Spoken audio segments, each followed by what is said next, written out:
Thursday. Welcome to Bakes on Things. Have you noticed everybody's angry so far this holiday season? Like we're about to hit December 1st, and it feels like everyone's got a bit of anger. So let's talk about that this afternoon. Something that every single Canadian feels right now, whether they admit it publicly or not, or only whisper it in the grocery aisle while you're staring at a $9 bag of grapes and pretending not to do the math in your head about whether you're going to have enough in your bank account to cover this whole grocery order. Canadians are angry, not irritated, not inconvenienced, not mildly put out, but angry. And what's remarkable is that it's not just one group, not just one province, not just one demographic, not just one political tribe. It is literally everyone. Young people are angry because they have no path to owning a home. Parents are angry because groceries now cost more than the mortgage payment. Seniors are angry because they spent their whole lives paying into a country that suddenly can't deliver the basics for them anymore. Small businesses and their owners are angry because they're getting crushed between taxes, things like theft, razor thin margins in this country. Newcomers, even, they're angry because the ones that came here legitimately were promised an opportunity, but were handed chaos and a terrible immigration system. And those who defend the current state of things are angry too, because deep down they know that the Canada that they remember, the Canada they bragged about, the Canada they believed in, is slipping through their fingers. Let's go. Welcome to Bakes on Things. Welcome back to Bakes on Things, the last word. Don't forget to like, subscribe, and of course, join the conversation. Here's the thing the media doesn't want to say out loud. This anger in Canada isn't irrational. It isn't imagined. It isn't manufactured by social media, foreign interference, or misinformation, as they love to go to. It is rooted in lived reality. Canadians are looking at their lives and realizing that everything costs more, everything delivers less, and everything requires a workaround. You can't afford housing without a cosigner. You can't get a doctor without a waiting list. You can't buy groceries without checking your bank account app first. You can't fill up your car without wincing. You can't raise a family without sacrificing things your parents never had to sacrifice. And you can't question any of it without being told that you're dangerous, that you're extreme, that you're unhinged or uneducated, or that you're manipulated. Now, let's start with the thing that hits the hardest for most Canadians, and that's our groceries. It's Christmas time, it's the holiday season. No matter what you celebrate, Canadians are furious about food prices, and for good reason. People are walking into the same grocery stores this holiday season that they've been shopping at for the last 10 years and seeing the exact same products for double the price. They aren't reading abstract inflation charts. They are staring at the price of bread. They are choosing between real cheese and the plastic wrapped slices that taste like something you made in kindergarten and tried to eat. Not that I did that. They are watching security guards now stationed in the produce section as if zucchinis have become classified military technology. And they are watching politicians and media anchors tell them inflation is cooling while their debit card screams in pain.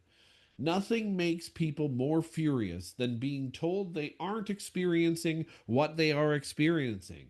How many times have you been told you're not feeling that way when you're feeling that way? It drives you crazy, doesn't it? Now the country's doing it. And then there's housing, the single biggest source of generational rage in this country, in the history of this country. Young Canadians aren't just frustrated. They feel betrayed. They did the things they were told to do. They got their education. They got a job. They worked hard.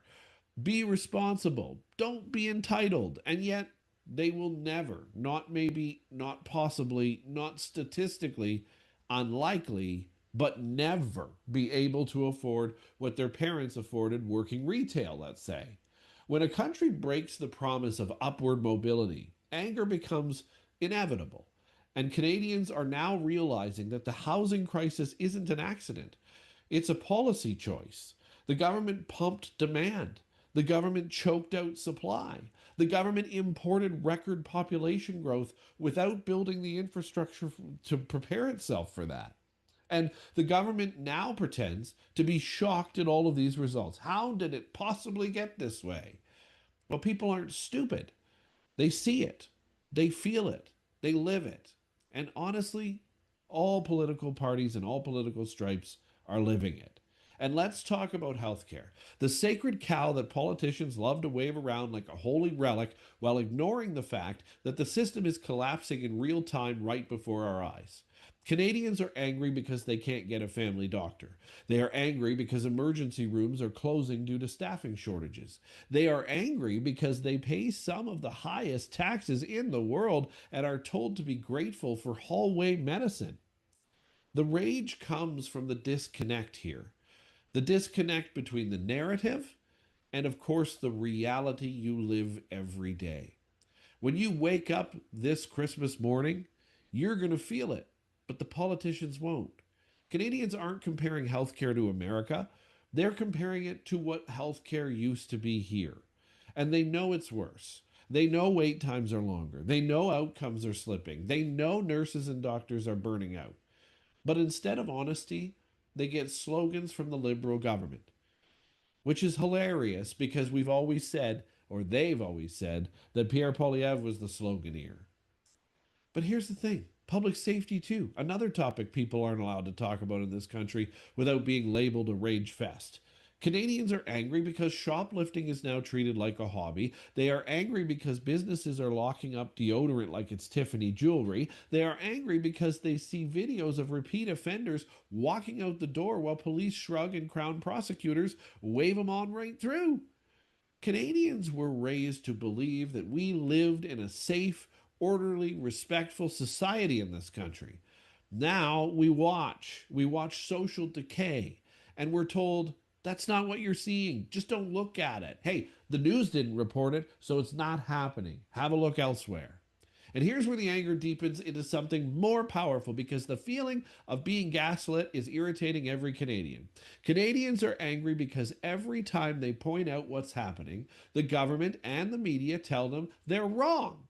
They're told inflation is transitory. They're told grocery prices are global forces. They're told housing is expensive because Canadians have too much money. They're told crime is a perception issue and it depends on your community. They're told taxes are going up for their own good. They're told immigration levels have no impact on housing, healthcare infrastructure, or wages. So they can literally see all of it, see that strain with their own eyes in real time. Gaslighting fuels anger, like gasoline fuels fire. When someone tells you not to believe your own experience that you're going through, the resentment becomes volcanic. Now, let's talk about seniors for a second. We've talked about it in a few episodes already because seniors' anger is real and growing too. This is the generation that built the tax base that they steal from, built the infrastructure, built the institutions, and now they are watching pensions erode, savings evaporate, the cost of aging explode. They are watching the government steal this money. They are angry because they feel discarded. They are angry because the country they built seems to have forgotten them.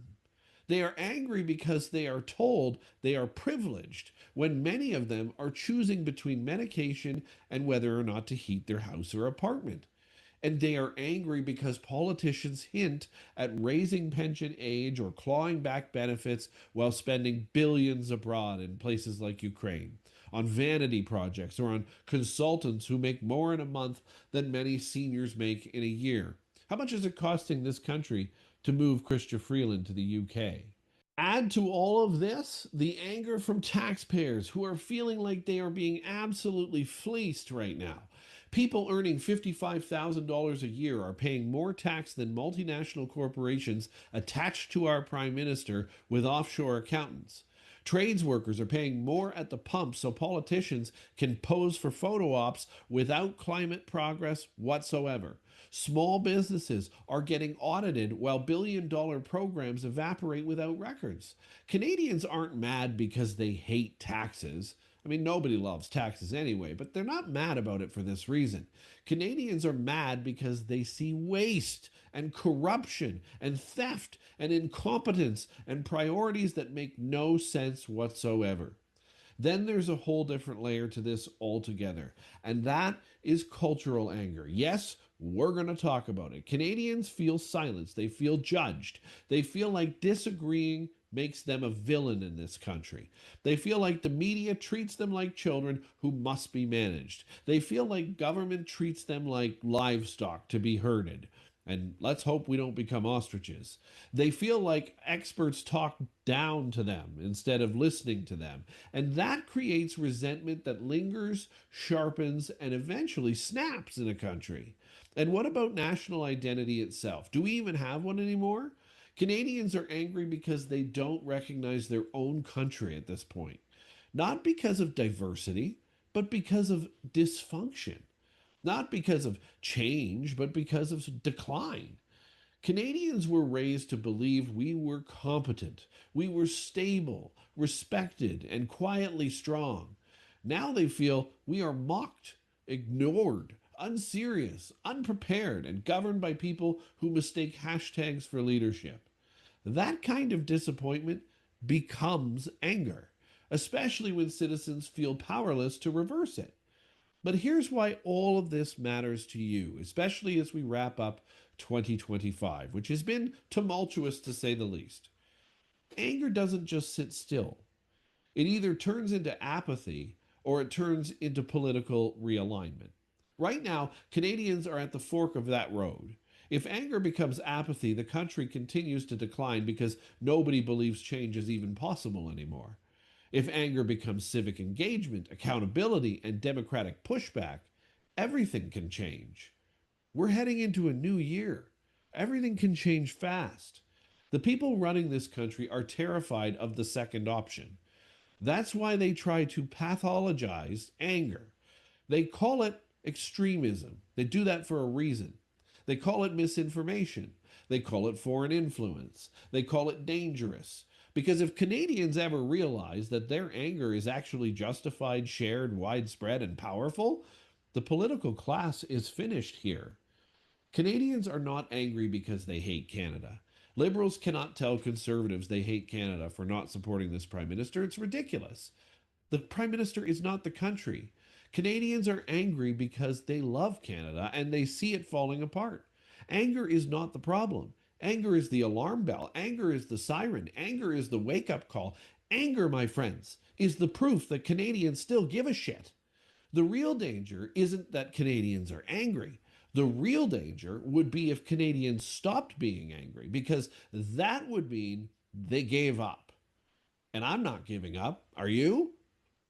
And that is why this moment matters the most. It matters because anger can be the beginning of a renewal. It matters because anger can force honesty. It matters because anger can break media narratives. It matters because anger can end political careers that need to be ended. It matters because anger can unite people who disagree on everything else. Canada is not beyond repair, but it is beyond denial.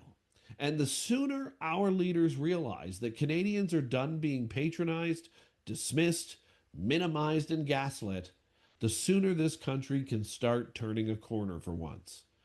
So, to every Canadian who watches this show, I'm committed to be here with you all throughout 2026. Thank you for watching. No matter who you voted for, no matter where you live, no matter what you believe, your anger is valid, your anger is earned, your anger is patriotic. And if enough Canadians refuse to be shamed out of feeling it, then the people who broke this country will no longer be the ones who are running it. Thanks so much for watching Bakes on Things, the last word for your Thursday. Jump down in that conversation below and let's talk about it. If you're angry, are you angry for what reason? And your reason is valid. I can already tell you that. Don't forget to like, subscribe, and comment, of course, like I said, and we will see you tomorrow morning, bright and early, for the first sip. Happy Thursday.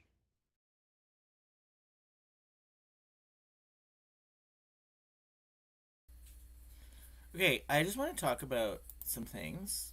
Um, my picture up here for you all.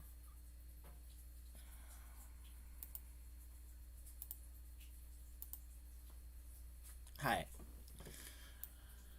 Well, I'm actually at the stage that he described at the end there. I'm not angry anymore. Um, I'm apathetic. I have given up.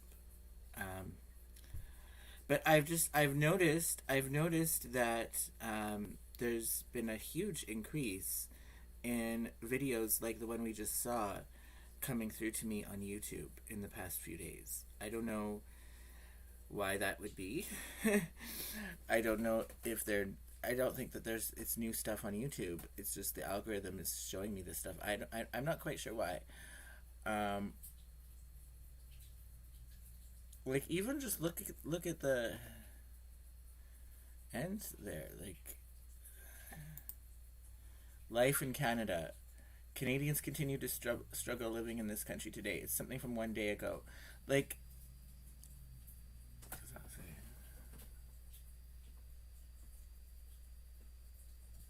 Right. Okay. Um, I just like, and you know, I saw a video recently about how 7-Eleven stores are closing all across Vancouver, and tying that to the housing crisis, right? And it's a little bit weird for me to see this stuff because it's stuff that I've been talking about for most of my adult life, and that I've even like really dedicated a lot of my life. We were talking about the housing crisis. I mean, that is what I focused on in university. Really, like I've major in geography, but urban geography and like city planning kind of stuff. And my thesis is about housing, and like I know a lot about housing. I've dedicated a lot of my life to trying to understand what was going on in Canada with housing and why it was so difficult. And I mean, I'm a smart person. It's not the case that that what I found out through the course of my research is BS. No, it's basically all true. But that's the way that I've been made to feel when I've talked about it online, and I've done so extensively. And for years and years and years, I was talking about these issues that seem to just now be coming home to roost. And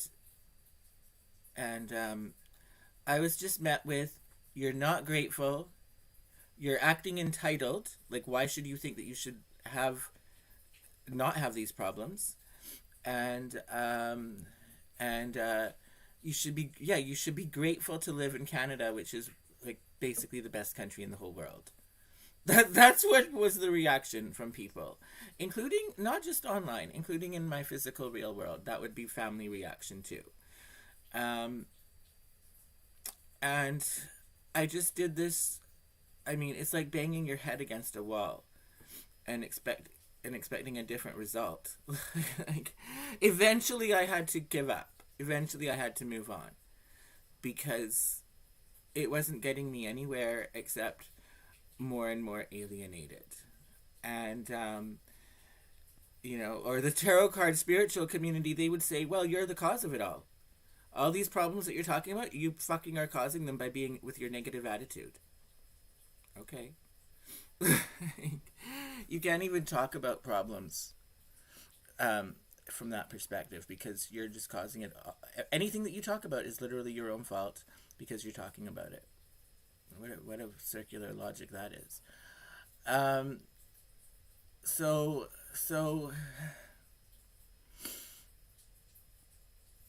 but I mean, I had to give up. I just had to give up because there was just so much coming at me about why I was wrong, and just nobody was willing to take a look at seriously at what I was saying. Very few people were willing to. I mean, they did when I wrote my thesis about Little Mountain. it was met with a lot of praise and nominated for awards and such.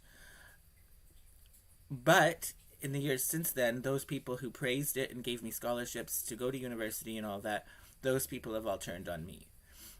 They wouldn't even, the people who supported my thesis and made it possible for me to even write it by giving me scholarships, wouldn't even return my emails now for several years because of the fact that I supported Trump in 2016. So, like, my academic career was terminated the moment I started supporting Trump. You know, like, you cannot have an academic career in Canada and be a Trump supporter. Just, you cannot do it. At least not in the social sciences, not in the stream that I've been in. So, I mean, I just feel like saying, told you so. Like, told you so. Like, I don't really know what to make of this, like, why this stuff is coming through now. It's almost like, does the system want me to get angry again? Like, do they want me to do that? Right? Like, I don't know why this is coming up right now. I mean, I'm skeptical. Is there anything really changing?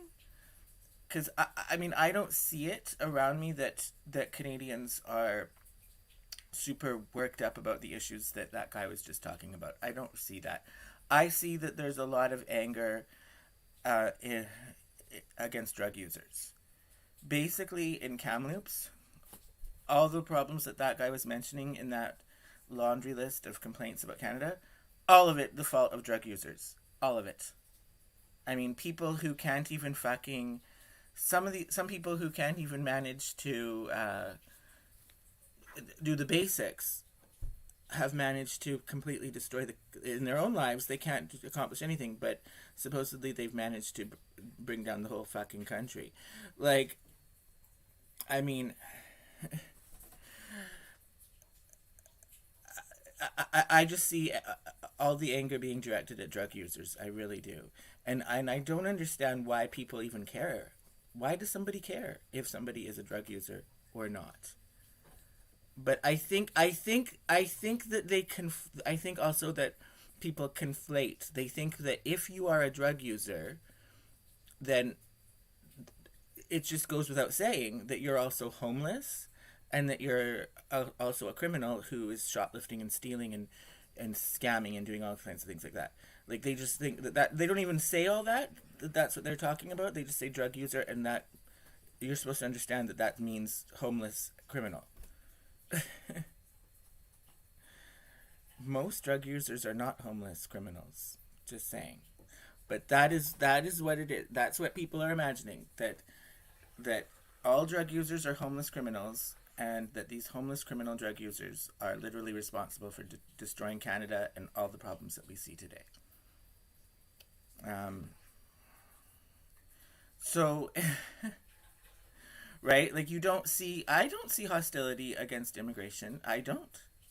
I see that if you try to talk about it, you will be silenced, and you will be the one who gets be the target of hostility. So, I as refreshing as it was to hear that guy go on that rant there, it's not resonating with my personal experience. I'm just not seeing that kind of anger from people, other than just towards, like I said, drug users who are assumed to be homeless criminals, even when they're not. So I mean, I gave up years ago. I mean, even before I moved to Kamloops, and I've been here for a number of years. So, like, I reached the stage of giving up a long time ago. I mean, he is right that the fact that Canadians would be angry means that they still do love Canada. That's true. That would be true. I don't love Canada anymore because I'm way past that stage. Like, at a certain point, you have to just focus on your own well-being and your own happiness. And so I had to stop caring really about the greater community, because the larger community didn't apparently didn't want me to care about them. They didn't appreciate it. They told me that I was wrong, entitled, and not being grateful for living in the best country in the world.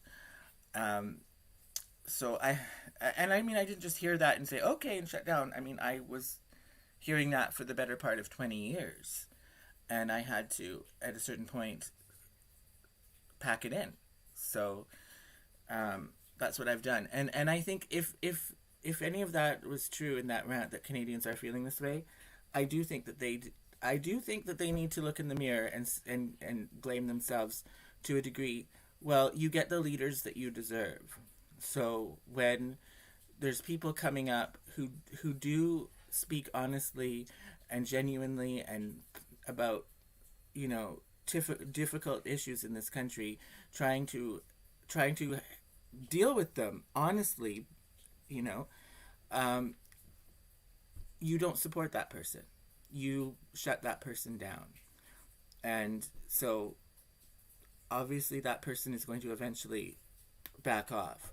And you're left with the snakes that you have in the political system for a reason. Because anybody with integrity can't survive it because of the way that they're treated. So Canada gets the leaders that it deserves. I do believe that. Like I've seen that firsthand in my own life and with other people as well. Anybody who is really good does not get the support. Sadly to say, people are very easily like, you would have thought they would have lost this in the 60s with hippies, but people are very easily convinced by somebody wearing a nice suit. They really are. They look at me and they see that I'm a little bit weird in my appearance, and they just think there's no way he could be right. And they just discount it entirely. That's my experience. And you know, I'm just going to throw in a jab at the baby boomers. I do think a lot of this is their fault. I do think so. I think that most of these things that have gone wrong come from somehow trying to appease them or deal with something that they wanted. And I think that they have felt the least amount of pain. For all those issues that he went down, the list about things that people are angry about, I think baby boomers have been the most insulated against that. They don't really feel the brunt of those effects. Or maybe they're just starting to. But they have been able to ignore it for a very long time. And I mean, what else can I say? I don't know why these videos are coming up. There was another one about talking about corruption in like, I can't show them all to you, but there was a corruption in which bank was this? TD Bank. Yeah, TD Bank was being exposed for corruption in the US. And I mean, I can't tell you, every article that I've seen in the international press in the past 15 years about corruption, every single one of them has portrayed Canada as having very, very low levels of corruption. And I get shocked. Zero Hedge, which is an alternative news source. Some would say it's a far-right news source. They have articles quite routinely about corruption, and they'll show a map of the world, color-coded with, you know, different countries being a different color depending on how much corruption statistically is in that country. And every time there's an article like that on Zero Hedge, but it's not just Zero Hedge. But every time on Zero Hedge, Canada will be shown as having, like, basically the least amount of corruption in the world. And every time I see that, my jaw drops. I'm like, really? Really? Is it really that bad in the rest of the world that this is as good as it gets? Is here? Like, this is the least corrupt? Like, where, like, the government is openly courting money launderers from China, like, and like that is something that the government encourages and wants. I mean, did for many years in BC, and that the public housing supply would be used for marijuana grow operations by government employees, and that would be hidden by the media even when they were being busted, like. And this is the least corrupt, so it's even worse than that in the rest of the world. Like, I don't believe the rest of the world is worse. So I actually think Canada is one of the most corrupt countries in the whole planet. But it has such a squeaky clean reputation that it's got the whole rest of the fucking world conned, and a good percentage of Canadians conned too into not even seeing it. But so I get shocked to see, and like international media talking about how that corruption in Canada or corruption in Canadian banks, because anytime I've ever tried to talk about that, that has been shut down right away. And so I don't know what's going on, what's changed, or even if anything has changed. Maybe the algorithm has just decided to start validating me for the first time in 20 years. I don't know. But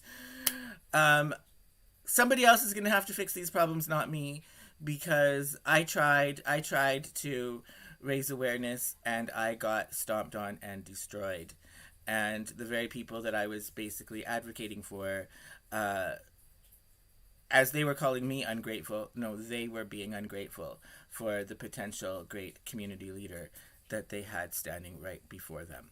So they're going to have to deal with these problems now without me trying to solve it, because I'm done with that.